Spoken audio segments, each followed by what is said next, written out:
how to read binary numbers. Alright, now there are a few things you should know first about binary numbers. They are the language that computers use. They're completely ones and zeros, and anything you enter into your computer will be translated into binary so that the computer can understand it. It's like speaking English to a Chinese person. They really can't understand it. So, first, in order to teach you about binary, I have to teach you about the numbers we use every day. In our regular number system, which is called decimal, every single digit goes up by 10 to its previous digit. So it goes 1, 10, 100, 1,000, and so on. So let's take the number 352. It's worth 2, so 2 times 1, and 5, 5 times 10, and 3, 3 times 100. So that equals 352. In binary, it's a little bit different. Instead of going up by tens, it goes up by 2. So 1, 2, 4, 8, 16, and so on, off to infinity. So let's take the number 101 in binary.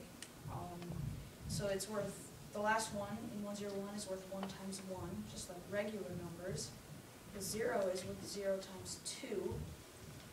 That is still equal to 0, but you should know that it's worth 0 times 2 so that you can determine the next digit. So the first one in 101 is worth 1 times 4. So it goes 1, 2, 4. Multiply it by whatever digit is there. So that equals 5. So 4 plus 1, that's 5. Alright, now we're going to try and do it the other way around. We're going to try taking a decimal number and writing it in binary. Now there's a little trick I use for this, and that is taking the number 23, and if you haven't learned powers yet in school, I'll basically explain it to you. A power is a number multiplied by itself a certain amount of times. In binary, it always uses power of 2. So each number will be worth 2 if you divide it enough times. So 23, let's take the number directly underneath it that is a power of 2. So in that case, it would be 1, 2, 4, 8, 16. So we'll subtract 16 from 23, and that'll equal 7. So to represent 16, we'll put a 1. Now, we have 7 left over, and if we divide 16 by 2, that'll make 8. So if we subtracted 8 from 7, that'll make a negative number, and we do not want a negative number in binary. So to represent 8, we put a 0, and we leave this alone. Then we divide 8 by 2, and we get 4. 7 minus 4 is still positive, so we can do that, get 3 left over, and to represent 4, we'll have a 1. Now, 4 divided by 2, that's 2. So minus 2, that's 1. And 2 still works, so we put a 1 there. And then 2 divided by 2 is 1. And 1 minus 1 will equal 0. And since this number is an odd number, we can put a 1 there and know that's the end of the number. If it's an even number and you end up getting 0, there will always be at least one more 0 on the end. So the number 23 in binary would be 10111. Okay, now I don't expect everyone to get this right away. When I learned it, it took a while, but that was kind of just a quick idea on how to get it.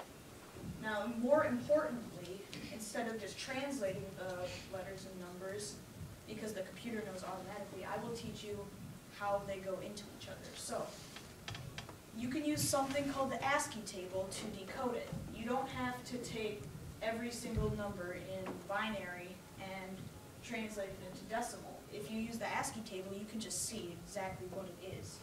It's kind of like a code, and you have to use a sheet to undecode it, or decode it rather. So in the ASCII table, it defines every single key or symbol on your keyboard, or sometimes that aren't on your keyboard, into binary. So the capital letter A would be 65 in decimal, or 01000001 in binary, which is equal to 65 if you translate it out. Capital capital B is 66, and so on until capital Z, which is 90. Now, capital and lowercase letters do have to be separate because otherwise the computer would not know which letter it is, or which case it is. So, since lowercase letters are separate, we skip a few to 97, which is lowercase a, lowercase b is 98, and go on until lowercase z, which is 122.